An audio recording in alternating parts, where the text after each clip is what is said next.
میں نانی اماں کی لاڈلی تھی اور ان کے ساتھ وقت بھی زیادہ گزارا تو ان سے بہت سی باتوں کو سیکھ لیا۔ نانی اماں بہت محبت کرنے والی اور صابر و شاکر عورت تھیں، جبکہ اماں تو ان کے بالکل ہی برعکس تھیں۔ نانی اماں کی عادت کا تو 1% حصہ بھی اماں نے نہیں اپنایا، لیکن شاید اماں اور نانی اماں کے حالات بہت مختلف تھے۔ وہ محبتوں میں، خوابوں میں رہنے والی تھیں، اور اماں کچھ حقیقت پسند طبیعت کی مالک تھیں۔ نانی اماں کا کل اثاثہ مہندی کا یہ پودا تھا جو نانا جان نے انہیں تحفے میں دیا تھا۔ محبت کے پہلے تحفے میں نانی اماں کی جان بستی تھی۔ بہت مدت تک انہوں نے اس کی حفاظت کی تھی۔ نانی اماں کی زندگی کا بہت سارا حصہ اس پودے کے ساتھ جڑا تھا۔ بہت سی یادیں، بہت سارا پیار اس پودے کی جڑوں میں چھپا ہوا تھا۔ کچھ عرصہ بیمار رہنے کے بعد نانی اماں کا انتقال ہو گیا تھا۔ انہوں نے لفظوں میں کچھ نہ کہا تھا، لیکن مجھ سے محبت کی اس نشانی کی حفاظت کا عہد نانی اماں نے خاموشی کی زبان میں لے لیا تھا۔ مجھے مہندی سے محبت تھی۔ اس کی خوشبو میں مجھے نانی اماں کی محبت کی داستان نظر آتی تھی۔ خانم پتر، محبت کی نشانی کی حفاظت کرنا ہی محبت کی میراث ہے۔ پیسہ سب کچھ نہیں ہوتا، دل میں خوشی ہونی چاہیے، اور خوشی محبت میں ہی ہے۔ اس محبت میں جس میں فقط چاہنا ہی شرط ہے، کسی آسائش کا ہونا نہ ہونا محبت کا اصول نہیں ہے۔ نانی اماں کی باتیں مجھے اکثر یاد آتی تھیں۔ سمیع کمال کون ہے؟ میں نہیں جانتی، لیکن نہ جانے کیوں مجھے ایسا لگنے لگا تھا جیسے وہ میری زندگی میں شامل ہو رہا ہے۔ محض چند دن کی سرسری ملاقات اور اس کی نظریں مجھے احساس دلا رہی تھیں کہ سمیع کمال کا تعلق بھی مہندی کے اس پودے سے ہے، محبت سے ہے۔ میرے خوابوں میں سمیع کمال کا بھی حصہ ہے۔ مجھے محسوس ہونے لگا تھا کہ سمیع اور خانم کے درمیان کوئی تعلق جنم لینے لگا تھا۔ سمیع، پلیز میری مدد کر دو۔ میں گھر میں داخل ہی ہوا تھا کہ اندلیب کی منت بھری آواز میری سماعت سے ٹکرائی۔ کہاں ہو تم؟ میں نے چاروں طرف دیکھا، لیکن وہ مجھے کہیں نظر نہ آئی تو میں نے آواز دے کر پوچھا، نور کے کمرے میں ہوں، آ جاؤ یہاں۔ اس کی آواز آتے ہی میں نے نور کے کمرے میں قدم رکھا۔ اندلیب اور نور بیٹھی خانم کی بکھری ساری چیزیں سمیٹ رہی تھیں۔ میرا دل ایک بار پھر دھڑکنے لگا تھا۔ اس خوشبو میں مجھے خانم کی خوشبو بھی محسوس ہونے لگی تھی۔ میں جو نور اور اندلیب کے کام نہایت بے دلی سے کیا کرتا تھا، یہ کام بہت گرم جوشی سے کرنے لگا۔ تم یہ پڑیاں سائڈ پر رکھ دو، باقی ہم سمیٹ رہی ہیں، نور نے بنا میری طرف دیکھے کہا تھا۔ اس کا مجھے نہ دیکھنا ہی میرے لیے بہتر تھا، ورنہ اس لمحے میرے چہرے پر صاف دیکھ پاتی کہ خانم دل میں آ بسی ہے۔ میں نے بہت محبت سے، احترام سے خانم کی ساری چیزوں کو دیکھا، ان سنگے مرمر کے پتھروں کو گھسیٹ کر سائڈ پر کیا تھا۔ اس پل ان سے اٹھتی مہک نے ایک بار پھر مجھے معطر کیا تھا، اور پھر میں اپنی دیگر مصروفیات کو پس پشت ڈال کر اپنی ساری توجہ خانم کی طرف مبذول کرنے لگا۔ اپنی زندگی کے اس تغیر پر میں خود بہت حیران تھا۔ شب و روز میں ایک انوکھا لطف محسوس ہونے لگا تھا۔ کام کرنے کے دوران بھی میں خوابوں میں رہنے لگا تھا۔ میں سمیع کمال، یعنی کہ مجھے محبت ہو گئی تھی۔ میں نے یہ اعتراف کرنے میں ذرا دیر نہ لگائی۔ خانم ایک بار پھر ہمارے گھر آئی ہوئی تھی۔ 7 دن مہندی لگانے میں صرف کیے اور جاتے ہوئے کمال ہاؤس کے سمیع کمال کو اپنے حصار میں جگڑ کر چھوڑ گئی تھی۔ نور کے ہاتھوں پر لگی مہندی خانم کی محنت اور محبت کا منہ بولتا ثبوت پیش کر رہی تھی۔ ہر کسی نے تعریف کی۔ خانم اور اس کی ماں کو بہت کچھ دلایا گیا۔ خانم خوش تھی، جبکہ میں واقعی بدل گیا تھا۔ وہ چلی گئی۔ اسے اب کسی اور دلہن کے ہاتھوں کو سجانا تھا، کہیں اور، کسی اور کی زندگی میں محبت کے رنگوں کو بکھیرنا تھا۔ کچھ لوگ بھول جاتے ہیں، کچھ یاد رہ جاتے ہیں اور کچھ لوگوں کو کبھی بھلایا نہیں جا سکتا۔ میرے شب و روز بھی بدل گئے تھے، کچھ نور کے چلے جانے سے اور کچھ خانم کے آ کر بھی نہ آنے سے۔ مجھے تو وہاں سے آنا ہی تھا، میرا وہاں رکنے کا کوئی جواز نہیں تھا۔ سمیع کمال تم کیا تھے، تم کیا ہو سمیع کمال؟ تمہاری نظریں تو مجھے روک رہی تھیں، لیکن تم سمیع کمال، تم نے مجھے نہ روکا۔ تو مجھے تو واپس آنا ہی تھا، میں وہاں رک نہیں سکتی تھی۔ میری زندگی کی یہ پہلی دلہن تھی جسے مہندی لگا کر میں خود بھی بدل گئی تھی۔ میں صرف دوسروں کی زندگی میں رنگ بکھیر رہی تھی۔ اس دلہن کے بعد نہ جانے کیوں میرے دل میں بھی ارمان جاگا، محبت کی چاہ کا، اپنے ہاتھوں پر بھی مہندی رچانے کا، اپنی زندگی میں بھی اس مہکار کی خواہش جاگی۔ سمیع کمال، سمیع کمال، سمیع کمال۔ میں بار بار اسے کیوں پکار رہی تھی میں نہیں جانتی۔ نانی اماں نے کہا تھا کہ سچی محبت میں بہت طاقت ہوتی ہے۔ آپ کی پکار پر محبوب کے دل میں ہلچل ضرور ہوتی ہے۔ سچے من کی سچی پکار اللہ میاں ضرور سنتے ہیں۔ پھر میں بھی اللہ میاں سے سچے من سے ایک سچی پکار کر کے بے فکر ہو گئی۔ دعائیں اتنی جلدی قبول ہو جاتی ہیں، میں نے کبھی سوچا تو نہ دیکھا تھا۔ میں اپنے آفس سے اپنی گاڑی میں نکلا، شدید گرمی نے بے حال کر رکھا تھا۔ میں نے گاڑی کا اے سی آن کیا تو رگوں پہ میں ایک تسکین کا احساس گردش کرنے لگا۔ میں نے گہری سانس لی اور گاڑی ڈرائیو کرنے لگا۔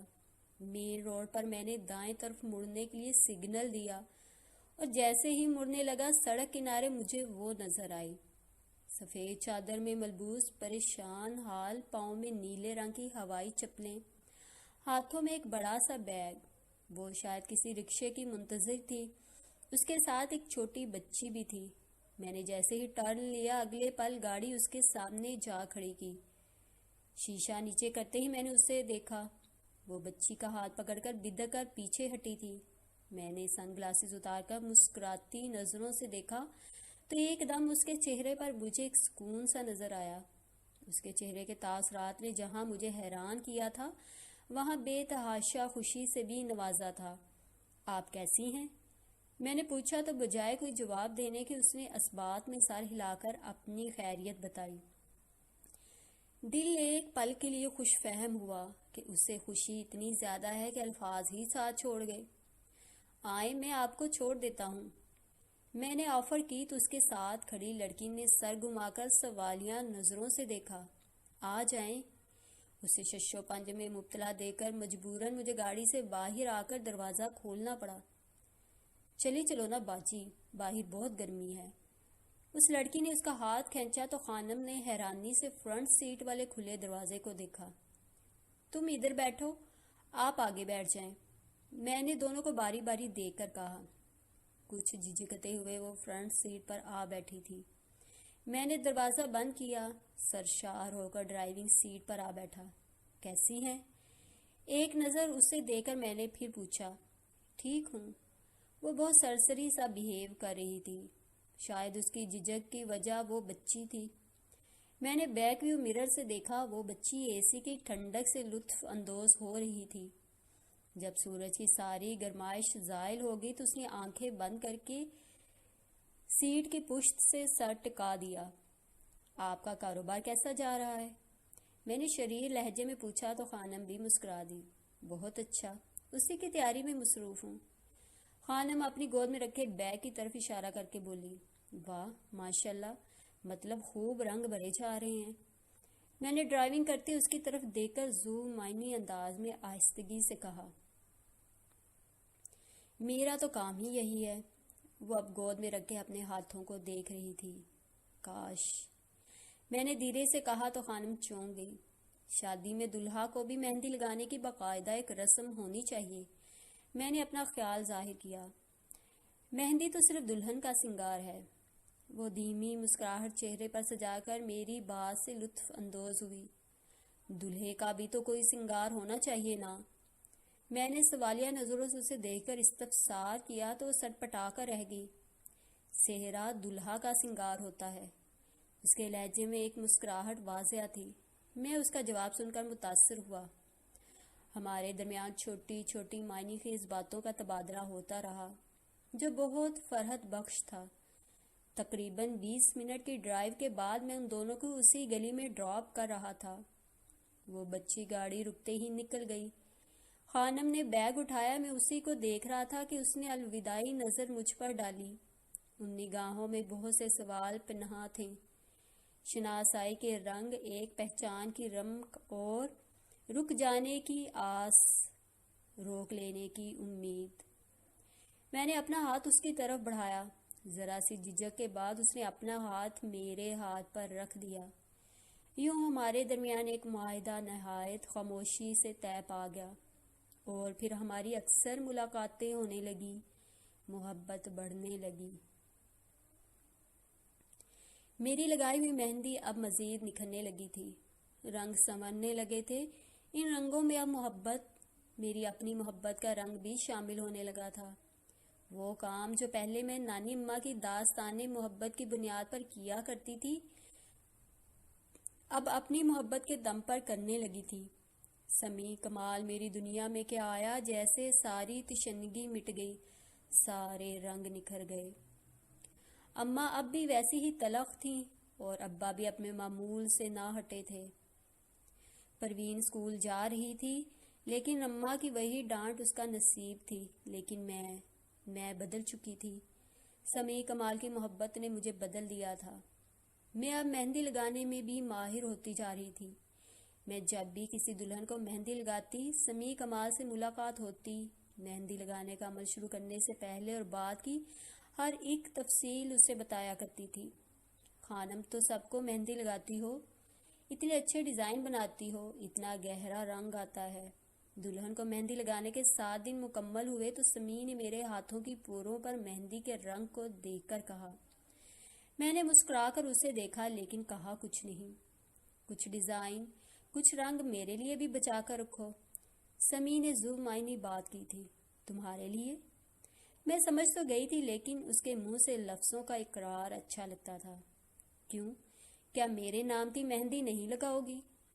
سمیع نے بہت محبت بھرے لہجے میں سوال کیا۔ لگاؤں گی۔ دل یکدم دھڑکا تھا، لیکن وہ ڈیزائن بہت دلکش ہوگا۔ میں نے جتنی بھی دلہنوں کو مہندی لگائی، ان سب کے ڈیزائن سے انوکھا اس مہندی کا رنگ ایسا نہیں ہوگا۔ میں نے اپنی پوروں کو اس کے سامنے کر کے کہا۔ اس مہندی کی خوشبو بھی ایسی نہیں ہوگی، بہت الگ ہوگی، بہت دل فریب، بہت دلکش، دل میں اتر جانے والی۔ میں نے بہت محبت سے سمیع کو بتایا تو اس کے چہرے پر ایک بہت دلچسپ تاثر ابھرا۔ اس کی بہت گہری اور جان نثار نظروں نے مجھے نروس کر دیا۔ کتنی محبت ہے اس دل میں۔ میرے ہاتھ کو تھام کر سمیع نے اس لمحے دل کو دھڑکایا تھا۔ تمہارے نام کی مہندی تمہیں سب بتا دے گی۔ میں نے اپنا ہاتھ اس کے ہاتھ سے کھینچا۔ اس نے گہری نگاہوں سے مجھے دیکھا۔ یہ بے ایمانی ہے، وہ اقرار مانگ رہا تھا۔ یہی تو محبت ہے۔ میں کھلکھلا کر ہنسی تھی۔ اس کے ساتھ مجھے خود اپنی ہنسی میں ایک خوشی رقص کرتی محسوس ہوتی تھی، ایک سکون کا احساس ہوتا تھا۔ چائے، سگریٹ، رت جگہ اور شاعری محبت کی دیسی دعائیں ہیں۔ آج کل میں ان دیسی دعاؤں کے زیر اثر تھا۔ سارے شوق بالائے طاق رکھ کر بس تصور خانم میں دن سے رات کرنا میرا مشغلہ تھا۔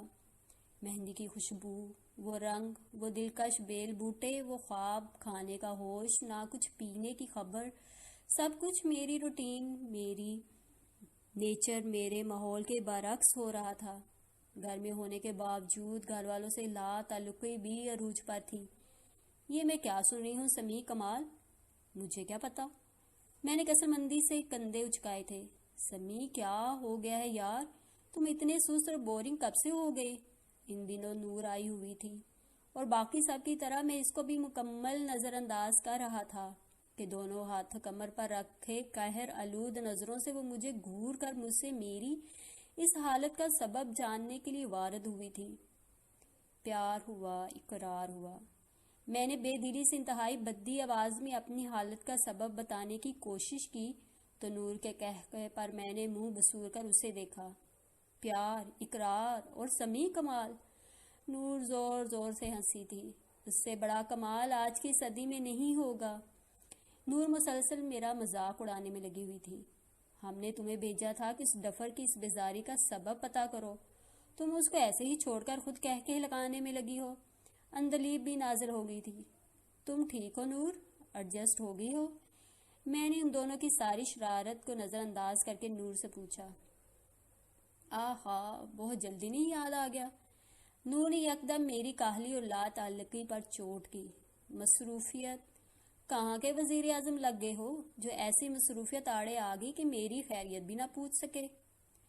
نور تو آج سارے گلے شکوے ایک ساتھ کرنے کے ارادے سے کمر کس کر آئی تھی۔ اب میں اسے کیا بتاتا کہ کہاں کا عہدہ سنبھالا ہے۔ بتاؤ کیا مسئلہ ہے؟ اندلیب نے اسے اشارہ کیا تھا تو نور نے مجھ سے پھر پوچھا۔ تم ہی پوچھ سکو تو مانے، ہم تو مغز کھپا کھپا کر اب عاجز آ چکے ہیں، اندلیب نے اکتائے لہجے میں کہا تو نور نے ایک نظر اسے دیکھا اور پھر میری طرف متوجہ ہوئی۔ اچھا، میں چائے بنانے جا رہی ہوں تو ساتھ کچھ کھانے کو بھی لاتی ہوں، تب تک تم ذرا اس کے کس بل نکالو، اندلیب نے کہا اور وہاں سے چلی گئی۔ بتاؤ گے کیا تکلیف ہے؟ اب کہ نور قدرے روب دار آواز میں بولی۔ کچھ بھی تو نہیں، میں نے ہنستے ہوئے صاف مکر جانا چاہا۔ تم اتنا اچھا جھوٹ نہیں بول سکتے سمیع، مجھے خود بھی اندازہ تھا کہ میرا لہجہ چغلی کھا رہا تھا، اور نور تو ویسے بھی مجھے سمجھ جانے کی دعوے دار تھی۔ سمیع، جاب تو ٹھیک ہے؟ نور نے پوچھا تو میں نے اس بات میں سر ہلایا۔ پھر؟ نور نے سوالیہ نظروں سے پوچھا۔ کچھ بھی تو نہیں۔ سب سے اتنے لا تعلق کیوں ہو گئے ہو؟ نور جانچتی نظروں سے مجھے دیکھ رہی تھی۔ ارے یار، کہاں لا تعلق ہوں، ایسے ہی ایک بات کی رٹ لگا رکھی ہے۔ ایسی کوئی بات نہیں ہے، میں مسلسل انکاری تھا۔ ایسی بات کیسے نہیں ہے سمیع؟ جب کہیں کوئی تبدیلی آتی ہے تو سب کو نظر آ جاتی ہے، محسوس ہو جاتی ہے۔ ممی کتنی پریشان ہو رہی ہے، تم گھر والوں کو صحیح وقت دے رہے ہو نہ اپنا ہوش ہے۔ میرے مسلسل انکار سے نور ضد چھوڑنے لگی تھی۔ نور ٹھیک کہہ رہی تھی، میں ان دنوں خانم کے خیالوں میں اس کی باتوں میں اس قدر محو تھا کہ مجھے دنیا کا کوئی ہوش نہیں تھا۔ نور؟ کچھ ہی دیر میں اندلیب چائے کے ساتھ دیگر چیزیں ٹرے میں سجائے کمرے میں داخل ہوئی۔ یار تمہارے پاس اس لڑکی کا نمبر ہوگا؟ نور کی سوالیہ نظروں پر اندلیب نے کہا۔ کون سی لڑکی؟ اس کے بے تکے سوال پر جہاں میں مسکرایا تھا وہاں نور نے بھی حیرت سے اسے دیکھا۔ یار وہی جس نے تمہیں مہندی لگائی تھی؟ اندلیب کی بات سے میرا دل زور سے دھڑکا تھا۔ میں نے کنکھیوں سے انہیں دیکھا۔ نہیں، میرے پاس تو نہیں ہے، کیوں چاہیے؟ نور نے چائے کا کپ اٹھا کر کہا۔ کالج میں کسی کو مہندی لگوانی ہے، اور یار وہ کیا نام تھا اس کا؟ ہاں، خانم تو کافی مشہور ہو رہی ہے، بہت اچھی مہندی لگاتی ہے، اندلیب نے تعریف کی تو میرا سر خام ہی فخر سے بلند ہونے لگا۔ تم کیوں مسکرا رہے ہو؟ نور نے معتجب لہجے میں مجھ سے پوچھا تو میں چونک گیا۔ مجھے تو پتہ ہی نہیں تھا میرے چہرے پر مسکراہٹ دار آئی ہے۔ نہیں، کچھ نہیں، میں نے بھی اپنا چائے کا کپ اٹھا کر کہا۔ تم ہمارے ساتھ گئے تھے نا اس کے گھر، یاد ہوگا تمہیں؟ اندلیب نے مجھ سے پوچھا تو میں یکدم گڑبڑا گیا۔ مجھے نہیں یاد، میں ایک بار پھر مکر گیا۔ پھر ہم تینوں خانم کو یاد کرتے ہوئے چائے سے لطف اندوز ہونے لگے۔ جب جب نور اور اندلیب اس کی تعریف کرتی میری دھڑکنیں منتشر ہوتی، خوشی محسوس ہوتی اور اپنی محبت کی چوائس پر فخر ہوتا۔ میں نے خانم کے ذکر کے دوران حتی الامکان اپنا لہجہ سرسری رکھنے کی کوشش کی تھی۔ جب تک چائے پیتے رہے ماحول خوشگوار رہا، بہت ساری باتیں بھی ہوئیں۔ میں نے حسب معمول ان دونوں کو تنگ بھی کیا اور ہمیشہ کی طرح ان کو وقت دے کر زیادہ تو نہیں لیکن کافی حد تک ان کے گلے دور کر دیے تھے۔ اس دن کی جھاڑ، اندلیب اور نور کی مشترکہ ڈانٹ کے بعد میں نے ارادہ کر لیا تھا کہ نور آئی ہوئی ہے تو اس کے کانوں میں یہ بات ڈال دوں گا، اور اب میں موقع کی تلاش میں تھا اور خانم سے ملاقات بھی ضروری تھی۔ میں کمال ہاؤس میں خانم کا نام لینے سے پہلے اس سے اس بات کی اجازت لینا چاہتا تھا، کیونکہ میں اس کے حالات بھی جانتا تھا۔ میں یہ بھی نہیں چاہتا تھا کہ میری محبت اس کے لیے کسی قسم کی کوئی مشکل پیدا کر دے۔ 2 دن کے بعد ہماری ملاقات متوقع تھی۔ آج کل نور کی آمد کی وجہ سے میرے دن بھی کچھ مصروف تھے، اور میں اب اپنے آپ میں کچھ محتاط بھی ہو گیا تھا۔ کوشش کر رہا تھا کہ جب میں کمال ہاؤس میں موجود ہوں تو ذہنی طور پر بھی وہاں ہی پایا جاؤں۔ مجھے علم تھا کہ ان دنوں خاندم کسی دلہن کے ساتھ اس کی زندگی میں رنگ بھرنے میں مصروف ہے۔ بہرحال 2 دن ہیں، یقیناً جلدی گزر جائیں گے۔ میں نے اپنے آپ کو تسلی دی۔ میں فاصلے سمیٹنا چاہتا ہوں۔ ویسے تو سچے جذبوں کو کسی قسم کی لفاظی کی ضرورت نہیں ہوتی، لیکن پھر بھی اتنے دنوں سے شاعری پڑھ پڑھ کر مجھ میں اب لفظوں سے بھی زیر کرنے کا ہنر آ گیا تھا۔ خانم کے سامنے آتے ہی میں نے بے قراری سے کہا، کب تک تمہارے ہاتھوں پر صرف دوسروں کو لگائی گئی مہندی کے دھبے دیکھتا رہوں؟ حسب معمول دلہن کو مہندی لگانے کے بعد اس کے اپنے ہاتھوں پر بھی مہندی کے دھبے بنے ہوئے تھے۔ میں نے اس کے ہاتھوں کو دیکھ کر کہا تو وہ مسکرانے لگی۔ کوسے قضا کے دل نشین رنگوں میں لپٹی ایک دلکش شرمگی مسکراہٹ نے مجھے مسحور کیا تھا۔ یہ دھبے نہیں، محبت کے رنگوں کا عکس ہے۔ خانم نے دونوں ہتھیلیوں کو میرے سامنے ہوا میں بلند کر کے ان دھبوں کی طرف اشارہ کیا اور مدھم آواز میں کہا۔ میں نے اپنے سامنے اس کی ہتھیلیوں کو دیکھا جہاں جا بجا مہندی کے رنگ نمایاں تھے۔ ان کے درمیان خانم کا مسکراتا چہرہ۔ میں یکٹک دیکھتا چلا گیا اور پھر اس کی بلند ہوئی ہتھیلیوں سے اپنی ہتھیلیاں ملا دی۔ اس کی پلکیں جھک گئیں۔ میں گھر میں اب تمہارا ذکر کرنا چاہتا ہوں، میں نے اجازت طلب نظروں سے اسے دیکھ کر کہا۔ مجھے ایسے چھپ چھپ کر ملنا اب اچھا نہیں لگتا ہے۔ ہماری ملاقات پارک میں ہوئی تھی۔ اب ہم اپنی مخصوص بینچ پر براجمان تھے کہ میں نے خانم کی طرف رخ پھیر کر بیٹھتے ہوئے کہا۔ اس نے خاموشی سے سر جھکا لیا۔ اس کے لبوں کی مسکان، لرزتی پلکیں اور شرمگی انداز مجھ تک اس کا اقرار پہنچ گیا تھا۔ اس دن میں بہت خوش تھا، اتنا خوش کہ مجھے اپنے ہاتھ سے اپنی دھڑکنوں کو قابو کرنا پڑا، مبادا کوئی اس تیز رفتاری کی زد میں نہ آ جائے۔ نور کے واپس سسرال جانے کے ایک دن پہلے میں نے اسے اپنی محبت کی کہانی سنانے کا فیصلہ کیا تھا۔ پہلے تو شرارتی جملے بازی سے مجھے چھیڑنے لگی۔ وہ اس کا نام جاننے پر مصر تھی۔ میں نے اس کے رد عمل تک خانم کا نام راز میں ہی رکھا تھا۔ یہی سوچا تھا کہ اگر تو نور نے خوشی کا اظہار کیا تو خانم کا نام لوں گا، نہیں تو بات کو ٹال دوں گا۔ اچھا، تو اس لیے اتنی گہری خاموشی اختیار کی گئی تھی؟ نور نے معنی خیز مسکراہٹ سے مجھے دیکھ کر پوچھا۔ تو بتاؤ اب کون ہے وہ چڑیل جس نے سمیع کمال کو قید کر لیا؟ نور نے مجھے چھیڑنے کی خاطر چڑیل کا لفظ استعمال کیا تھا، لیکن اس پل نور کے متجسس رویے کی وجہ سے میں بہت خوش تھا، اس لیے بالکل بھی برا نہیں منایا اور شرارت میں مسکرا کر اس کا ساتھ دیا۔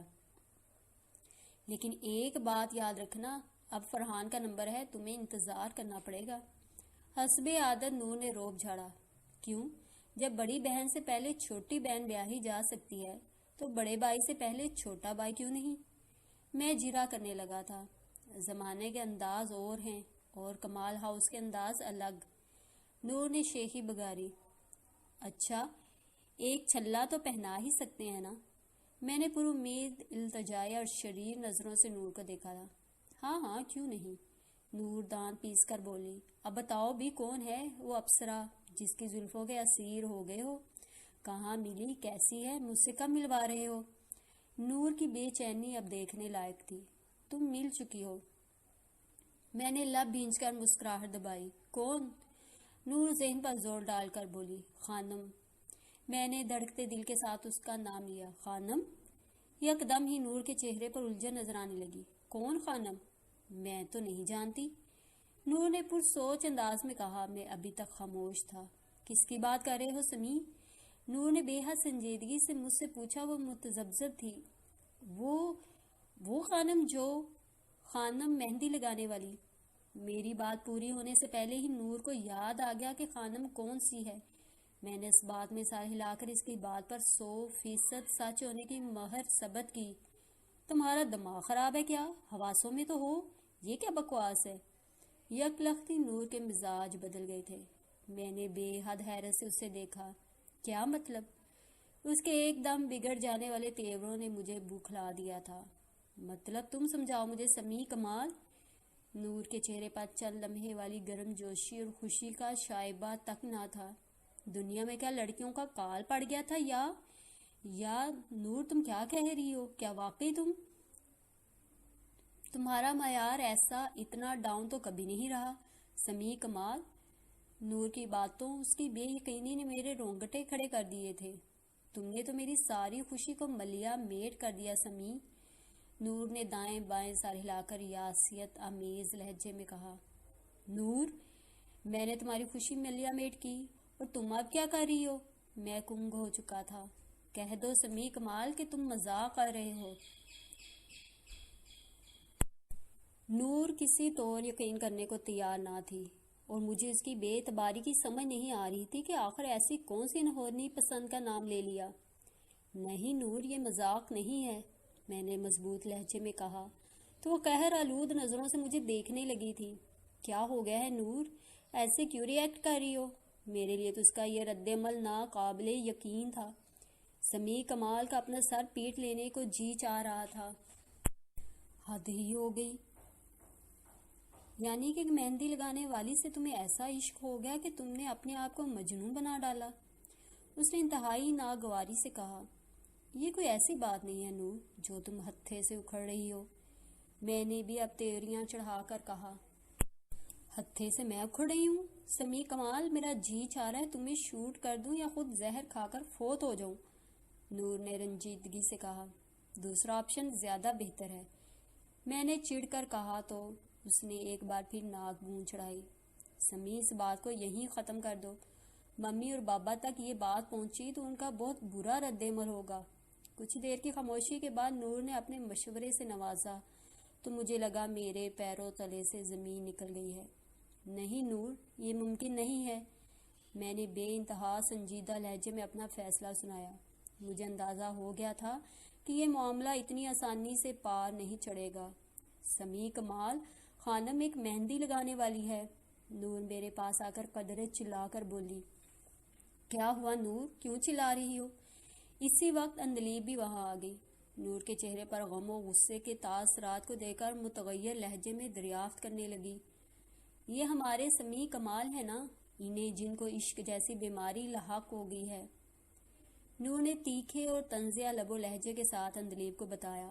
تو میں اس کے اس روح پر سکتے کسی کیفیت میں مبتلا بس اس کو دیکھ کر رہ گیا۔ ریلی؟ کس سے؟ کون ہے؟ لیکن تم اتنے غصے میں کیوں ہو؟ اندلیب نے ہم دونوں کو دیکھ کر پوچھا۔ خانم سے، نور نے نخوت سے اس کا نام لیا۔ خانم کون؟ اندلیب بھی نہ سمجھی تو پوچھنے لگی۔ وہی مہندی والی جس کا تم اس دن پوچھ رہی تھی، اسی کے عشق میں مبتلا ہو گئے ہیں کمال ہاؤس کے یہ سپوت۔ نور تو نفرتوں سے بھری بیٹھی تھی اور میری حیرتوں میں مسلسل اضافہ ہوئے جا رہا تھا۔ خانم کا نام سن کر اندلیب کو بھی جیسے سانپ سونگھ گیا تھا۔ مجھے سمجھ نہیں آ رہی اس میں کیا برائی ہے، میں ان دونوں کے رویے سے ضد ہو کر جھنجھلا کر بولا۔ لو کر لو بات، یہ ہم سے پوچھ رہا ہے کہ برائی کیا ہے؟ نور نے اندلیب کی طرف دیکھ کر کہا۔ وہ بری لڑکی نہیں ہے یار، میں نے خانم کا دفاع کیا۔ یار اس کو سمجھاؤ، نور نے پیشانی پر ہاتھ مار کر اندلیب سے کہا۔ خانم مہندی لگانے والی کمال ہاؤس کی بہو کیسے بن سکتی ہے سمیع؟ اندلیب مدھم آواز میں بولی۔ تم دونوں اس بات کو خواہ مخواہ ایک منفی پہلو سے دیکھ رہی ہو۔ مہندی لگانا کوئی بری بات تو نہیں، وہ محنت سے کما رہی ہے کہ غلط طریقے سے تو سمیع کمال، اس کی فیملی، اس کا بیک گراؤنڈ، رہن سہن۔ نور، ہم لوگ اتنے تنگ نظر ہیں کیا؟ اندلیب کی بات کاٹ کر میں بولا۔ مجھے تو سمجھ ہی نہیں آ رہی تھی کہ میں ان کو کیسے قائل کروں۔ بات تنگ نظری کی نہیں ہے سمیع، خانم ہم لوگوں میں بہت مس فٹ ہے، ہم نے خود دیکھا تھا نا وہ کیسے علاقے میں رہتی ہے۔ نور اس قدر غصے میں تھی کہ اب مسلسل خاموش تھی۔ اندلیب نے تو اس کی تان ٹوٹنے نہ دی، جہاں پر نور نے اختلاف ختم کیے تھے اندلیب نے وہاں سے ہی شروع کر دیے تھے۔ تم دونوں نہایت بودھے اعتراضات کر رہی ہو۔ مجھے 1% بھی اندازہ نہیں تھا کہ میری پسند پر میری بہنیں ہی میرے خلاف ہو جائیں گی، لیکن میں نے یہ سوچ لیا تھا کہ ممی اور پاپا سے بات کروں گا۔ وہ دونوں میری خوشی کو تتر بتر کر کے وہاں سے چلی گئی تھی اور میری خواہشیں سولی پر لٹکنے لگی تھیں، بے چینی بڑھنے لگی تھی۔ لیکن اب اس بے کلی کی نوعیت بدل گئی تھی۔ پہلے جس چہل قدمی میں خوشی ہوتی تھی، آج اس میں پریشانی تھی۔ انتظار کتنا مشکل کام ہے، اس کا اندازہ مجھے اب ہو رہا تھا۔ دلی کیفیت کو لفظوں میں بیان کرنا، اپنے چہرے پر پھیلے محبت و خوشی کے رنگوں کو زمانے کی نظر سے چھپانا کتنا کٹھن مرحلہ ہوتا ہے، اب سمجھ آ رہی تھی۔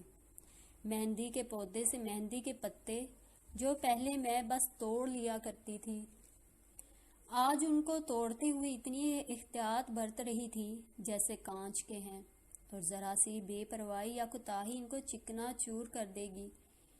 اپنی باسکٹ کو پتوں سے بھر کر میں کمرے میں آئی، اپنی ساری چیزیں تیار کرنے لگی۔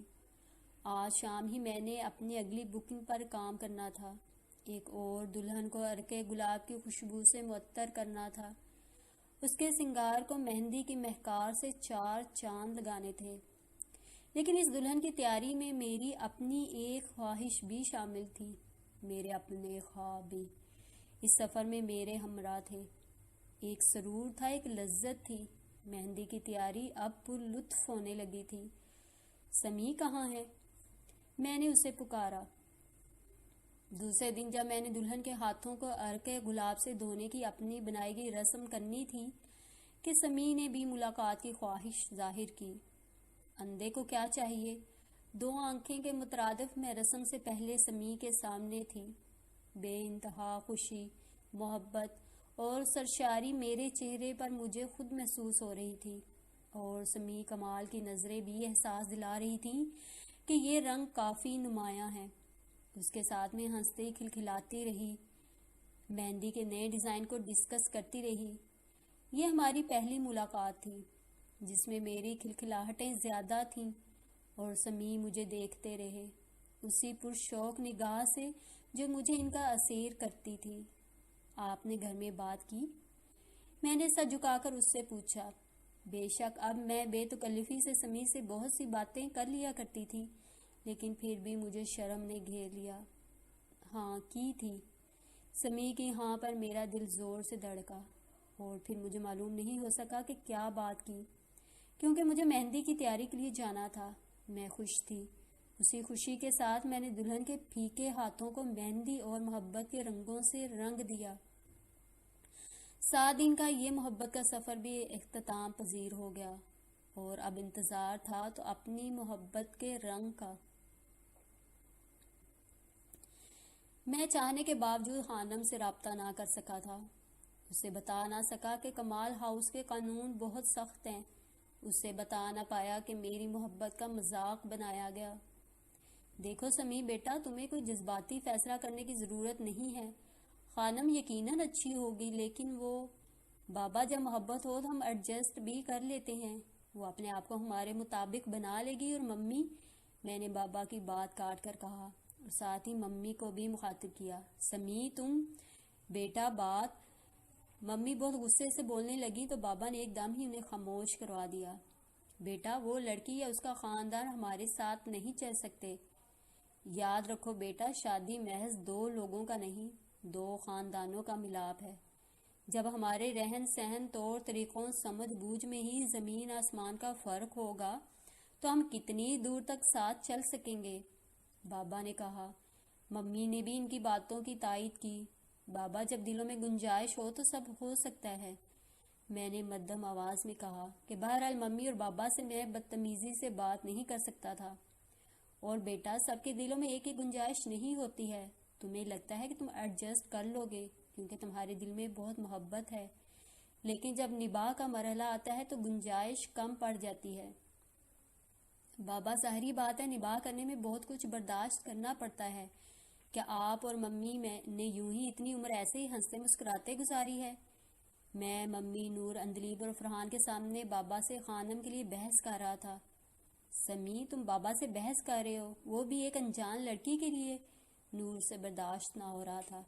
میں بحث نہیں کر رہا ہوں، بابا کو قائل کرنے کی کوشش کر رہا ہوں۔ خانم ایسی نہیں ہے، وہ کمال ہاؤس میں اپنی جگہ بنا لے گی، وہ نباہ کر لے گی، برداشت کر لے گی۔ میں بابا کی خاموشی پر اب قدرے اونچی آواز میں بولا، اور ہم سب، ہمارا کیا ہم بھی نباہ کر سکیں گے؟ بابا اور ممی کے فیصلے میں نور پھر بولنے لگی تھی۔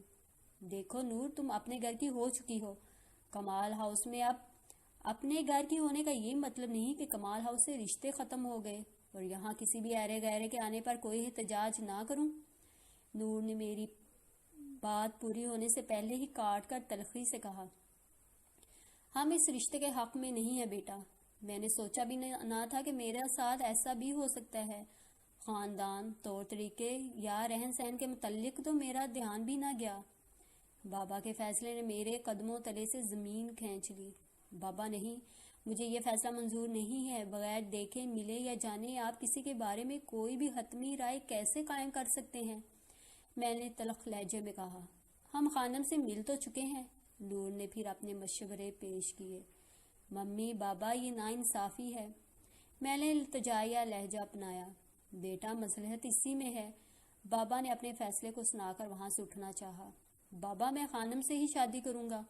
میں نے سارے لحاظ بالائے طاق رکھ کر تیز و تلخ آواز کو بلند کیا۔ نہیں بیٹا، تم ٹھنڈے دل و دماغ سے سوچو گے تو ایسا کچھ نہیں کرو گے۔ بابا نے اطمینان سے کہا اور وہاں سے چلے گئے۔ ان کے جاتے ہی باقی سب بھی چلے گئے۔ میں مکمل خاموشی کی زد میں وہی بیٹھا رہا۔ کتنی دیر تک معلوم نہیں۔ احتجاجاً میں نے بائیکاٹ کر دیا، کھانا پینا چھوڑ دیا، بولنا بلانا ترک کر دیا۔ نور اور اندلیب، جن کی میں نے ہر مشکل وقت میں مدد کی تھی، ان کے رویوں نے مجھے شدید صدمہ پہنچایا۔ فرحان، جس سے مجھے امید تھی کہ میرا ساتھ دے گا، اس نے ایک لفظ بھی نہ کہا۔ بابا اور ممی، جنہوں نے ہمیشہ میری خواہشوں کو پورا کیا تھا، ان کے ایسے دو ٹوک انداز مجھ سے برداشت نہ ہو رہے تھے۔ اتنی دیر بھی کوئی لگاتا ہے بھلا؟ روٹھے لہجے میں وہ بہت استحقاق سے بولی۔ میں فقط ایک نظر اس کو دے کر رہ گیا۔ کیا ہوا؟ میری خاموشی پر اسے تشویش لاحق ہوگی۔ کچھ نہیں، میں اسی گمبھیر خاموشی کی زد میں بولا۔ پھر ایسے کیوں پریشان ہیں؟ وہ پوچھ نہیں مجھے بتا رہی تھی کہ میں پریشان ہوں۔ میں مسلسل اسے دیکھ رہا تھا۔ آج میری نظروں میں ہر ملاقات کی جیسی شوخی نہیں تھی، اداسی تھی، ایک ٹھہراؤ تھا، اور وہ بھانپ گئی تھی۔ خانم جاننے لگی تھی مجھے۔ اسے پتہ چل رہا تھا کہ میری نظروں کا انداز بدلا ہوا ہے۔ وہ جان رہی تھی کہ آج ان آنکھوں میں صرف محبت نہیں، بہت سارے ڈر بھی ہچکولے لے رہے ہیں۔ کیا ہوا سمی؟ میرے پریشان حال پر اب اس کے مسکراتے چہرے پر بھی پریشانی جھلکنے لگی تھی۔ بتائیں پھر کیا مسئلہ ہے؟ میرے ہاتھ پر ہاتھ رکھ کر اس نے اپنے ساتھ کا یقین دلایا۔ ممی اور بابا ہماری شادی کے لیے نہیں مان رہے ہیں۔ میں پچھلے 45 منٹ سے اس جملے کو ادا کرنے کی کوشش کر رہا تھا۔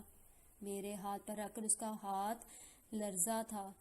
میں نے یکدم اپنا دوسرا ہاتھ اس کے ہاتھ پر رکھ دیا۔ اب اس کے پاس کہنے کو کچھ نہ تھا۔ اس کا رنگ فاق ہو چکا تھا اور میں جانتا تھا کہ اس کا دل بھی بند ہونے لگا تھا۔ ہم دونوں اب مکمل خاموش تھے۔ اس کے بعد خانم نے ایک لفظ بھی نہ کہا تھا۔ وہ کہتے ہیں تم مہندی لگانے والی ہو۔ یک لخت اس نے اپنا ہاتھ میرے ہاتھوں سے کھینچ لیا۔ اس نے ایک نظر مجھے دیکھا۔ اس کی پلکیں بھیگی ہوئی تھیں۔ ہلکی مسکان اس کے چہرے پر نمودار ہوئی، لیکن وہ خاموش رہی۔ یہ محض مہندی نہیں ہے سمی، میری زندگی ہے۔ پھر وہ مدھم مگر مضبوط آواز میں بولی تھی، میں تمہیں نہیں چھوڑ سکتا خانم۔ ہمارے لیے ہماری فیملی سب سے زیادہ ضروری ہوتی ہے۔ اب کہ خانم نے لرزتی آواز میں کہا، اور محبت؟ میں نے سوال کیا۔ اس نے کوئی جواب نہ دیا۔ دو موتی اس کے رخساروں سے پھسل کر اس کے آنچل میں جذب ہو گئے۔ میں نے بے بسی سے اسے دیکھا۔ بہت کچھ کہنا چاہتا تھا، لیکن لبوں پر قفل پڑے تھے۔ سمی کمال سے وہ میری آخری ملاقات تھی۔ کیسے اسے اپنا ہاتھ چھڑایا، کیسے اس کو چھوڑ کر آئی، میرا رب جانتا ہے۔ میرا دل کس قدر بے چین تھا، میرا رب جانتا تھا۔ اب مجھے اپنے آپ کو سنبھالنا تھا، اپنی اس محبت کو سنوارنا تھا جو اب صرف میری تھی۔ مہندی کو دلکش بنانا تھا، سمی کمال کو بھول جانا تھا۔ کتنے کام کرنے والے تھے، لیکن ابھی تک میں نہ سنبھلی تھی، نہ ہی سمی کمال کو بھول سکی تھی۔ کچھ بھی صحیح نہیں تھا، الجھن تھی، جھنجھلاہٹ تھی، مہندی کی محبت تھی اور ایک اجڑی بکھری میں بھی۔ لیکن آخر کب تک، کتنے عرصے تک ایسے ہی بے حال رہتی؟ میں ایک بار پھر مہندی کے پتوں کو توڑنے لگی، ایک بار پھر دوسروں کے ہی زندگی میں رنگ بھرنے لگی۔ کہ یہی تو میرا کام تھا۔ میں نے مسکرا کر خود کو بتایا اور عہد کیا کہ اپنی اس ناکام محبت کا کوئی رنگ کہیں شامل نہیں کروں گی۔ ایک بار پھر دلہنوں کی ہتھیلیوں کو ارکے گلاب سے معطر کر کے محبت کی مہندی سے سجا کر سنواروں گی۔ ایک بار پھر میں 7 دن کی بکنگ پر جانے لگی۔ کچھ ہی عرصے میں میری مہندی کی شہرت دور دراز کے علاقوں میں پھیلنے لگی تھی۔ نانی اماں سے کیا وعدہ بھی پورا ہو رہا تھا اور پتہ نہیں اور کیا تھا جو پورا ہو کر بھی پورا نہیں تھا۔ سمیع کمال، تم مجھ سے بلائے کیوں نہیں جا رہے ہو؟ کیوں میں ہر دلہن کو لگانے والی مہندی کو تمہاری محبت سے سجانے لگی ہوں؟ میں صرف مہندی لگاتی تھی تو مجھے اس بات سے کبھی فرق نہیں پڑتا تھا کہ دلہن کا چہرہ کیسا ہے۔ میرا مقصد صرف اس سنگار کو اعلیٰ بنانا تھا جس کے بغیر دلہن کا باقی سنگار پھیکا لگتا تھا۔ بکنگ کرتے وقت میں پہلا سوال یہی پوچھتی تھی کہ ہاتھوں اور پاؤں کی دیکھ بھال کرتی ہیں کہ نہیں، اور پھر 7 دن تک جو کمی ہوتی میں اپنے طریقے سے پوری کر کے مہندی لگانا شروع کرتی تھی۔ کتنے دن گزر گئے تھے، میں سنبھل نہ سکا، یوں ہی بکھرا رہا، الجھا رہا، لا تعلق بھی رہا۔ سمیع کمال، آخر کب تک یوں ہی ایسی حالت میں رہو گے؟ دیکھو، ہم تمہارے دشمن نہیں ہیں۔ اگر ہمیں تمہاری پسند میں ذرا بھی اس بات کی تسلی ہوتی کہ خانم ہمارے ساتھ چل سکے گی تو ہم کبھی تمہیں یوں اداس نہ کرتے۔ نور نے رسان سے مجھے سمجھایا۔ میں فقط اس کو دیکھ کر رہ گیا۔ تم جانتے ہو سمیع، تم مجھے بہت عزیز ہو۔ نور آج بہت دنوں بعد آئی تھی، ہمارے درمیان کوئی بات بھی نہ ہوتی تھی۔ میں میرے سمیع کو بہت یاد کرتی ہوں۔ تم تو ایسے نہ تھے، وہ میرے ہاتھ کو پکڑے کہہ رہی تھی۔ ہاں، میں ایسا نہ تھا۔ یہ محبت اور یہ پاگل پن میری شخصیت کا حصہ نہ تھا۔ میں تو بہت لاؤبالی سا، بے پرواہ سا لڑکا تھا۔ یہ مجھے کیا ہو گیا تھا؟ خانم کی محبت، اس کی باتیں، اس کے خواب، اس کی خوشیاں سب میری وجہ سے بکھر گئی تھی، اور یہی بات مجھے چین لینے نہ دے رہی تھی۔ میرا آج بھی یہی دعویٰ ہے کہ میرے سمیع کمال کو سب سے زیادہ جانتی ہوں میں جانتی ہوں سمیع کہ خانم تمہاری زندگی کا بس ایک لمحہ تھی۔ نور کہہ رہی تھی۔ میں نے چونک کر اسے دیکھا۔ کیا سمیع کمال کے لیے خانم ہم سب سے زیادہ اہم ہے؟ نور سے استفسار کر رہی تھی۔ تمہارا یہ سوال ٹھیک نہیں نور۔ خانم کا تم سب سے یا تم سب کا خانم سے میں نے کبھی موازنہ نہیں کیا۔ بولو سمیع، میں جو سوچ رہا تھا وہ کہہ نہ پا رہا تھا۔ تم سب کو فکر کرنے کی ضرورت نہیں ہے، میں ٹھیک ہوں۔ میں نے گہری سانس خارج کی۔ میں نے خانم سے محبت کی ہے نور۔ تم مجھے سب سے زیادہ جاننے کا دعویٰ کرتی ہو نا، کاش تم جان پاتی۔ میں نور کے پاس سے اٹھتے ہوئے انتہائی دکھ سے کہا، سمیع کمال، میں نے چھوڑ دیا ہے اسے۔ وہ خود ہی میری زندگی سے نکل گئی ہے، میرے دل میں ہمیشہ رہے گی، اور اس کی مہندی سے میں کبھی نکلوں گا بھی نہیں۔ لیکن تم نہیں سمجھ سکتی نور، تم لوگوں کے لیے طور طریقے ضروری ہیں۔ اب میں قدرے تلخی سے بولا، اپنی فیملی کے لیے میں نے خانم کو اپنی زندگی سے نکال دیا ہے، بس اب مجھے تھوڑا سا وقت دو تاکہ میں اسے اپنے دل میں کہیں سیٹ کر سکوں۔ میں نے نور کو دیکھ کر کہا۔ کچھ دیر تک نور مجھے دیکھتی رہی۔ اس کی نگاہوں کی بے یقینی مجھے بتا رہی تھی کہ اسے میری محبت میرے پاگل پن کے سوا کچھ نہیں لگ رہی ہے۔ کچھ دیر بعد وہ وہاں سے چلی گئی۔ میری سنبھلتی حالت میں بنچال تب آیا جب کمال ہاؤس کو اچانک بہو لانے کی فکر لگ گئی۔ شاید یہ بھی نور کا آئیڈیا تھا۔ ایک بار پھر میرے احتجاج رائے گاں گئے۔ یہ نہیں کہ میں کوئی کمزور لڑکا تھا، یہ انکار نہیں کر سکتا تھا، لیکن میرے لیے ممی پاپا کی بات کا مان رکھنا واقعی بہت اہم تھا، اور پھر نہایت بے دلی اور بیزاری سے میں نے ان سب کی بات مان لی۔ اپنے کمرے میں اس کے سامنے بستر پر 2 زانو بیٹھا تھا۔ اس کے دونوں ہاتھوں کو تھامے میں نے اس کی ہتھیلیوں پر آویزہ مہندی کو دیکھا۔ وہ ڈیزائن دلکش تھا، پہلے کبھی نہ دیکھا تھا۔ وہ رنگ دل نشین تھا۔ مہندی کے ایسے انوکھے رنگ سے میں ناآشنا تھا۔ وہ مہک انوکھی تھی، ایسی خوشبو سے آج سے پہلے میں انجان تھا۔ مجھے اس کی محبت کی شدت کا اندازہ ہونے لگا تھا۔ میں دیوانہ وار اس کے ہاتھوں پر لگی مہندی کی خوشبو اپنے اندر اتارنے لگا۔ اس نے کسمسا کر اپنے ہاتھوں کو کھینچا. دوسرے پل اپنے آپ میں سمٹ رہی تھی. شاید وہ میرے ایسے رویے اس دیوانگی کی امید نہیں کر رہی تھی. میں جو حد سے زیادہ بیزاری لیے کمرے میں داخل ہوا تھا اب انہی حدوں تک پرجوش بھی ہو رہا تھا. میں نے دھڑکتے دل کے ساتھ اس کا گھونگھٹ اٹھایا. تو تم کو کون؟ ایک دم میں بدک کر اس سے دور ہوا تھا. دوسری نظر اس کے ہاتھوں پر پڑی. یہ مہندی؟ میں نے اس کی حیرت سے پھٹی نگاہوں کو دیکھ کر بدحواسی میں پوچھا. اس نے دونوں ہاتھوں کو اپنے سامنے پھیلا کر دیکھا. خانم نے لگائی؟ میں اس پل مکمل غائب دماغی کا شکار ہو رہا تھا. ہاں. اس کے لب ہلے اور میں ڈہ گیا. وہ دلہن خوبصورت تھی. سانولی رنگت اور تیکھے نکوش، بڑی بڑی گہری براؤن آنکھیں، چہرے پر ایک مسکراہٹ.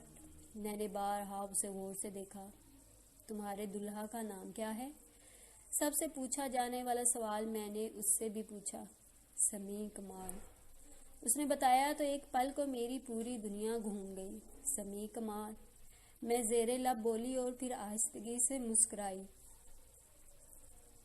ایسی مہندی آج تک کبھی نہیں لگائی. اس کا رنگ اتنا گہرا کبھی نہیں ہوا. اس کی خوشبو اتنی انوکھی کبھی نہیں ہوئی. وہ جان جائے گا، پہچان جائے گا کہ خانم آج بھی اس کی محبت کو مہندی کے رنگ میں شامل کر رہی ہے. یہ دلہن تو میرے سمیع کمال کی دلہن ہے. ان ہاتھوں کو سمیع نے تھامنا ہے. ان قدموں کے ساتھ میرے سمیع کمال نے قدم ملانے ہیں. اپنی محبت کی شدت یہاں نہیں لٹاتی تو اور کہاں؟ ہاں، میں جان گیا تھا، پہچان گیا تھا خانم کی محبت کی گہرائی کو، شدت کو. میں نے اپنی دلہن کے دونوں ہاتھوں کو عقیدت سے تھاما، بہت احترام سے بوسہ لیا اور محبت کے سفر پر اس کے قدموں سے قدم ملا کر چلنے لگا.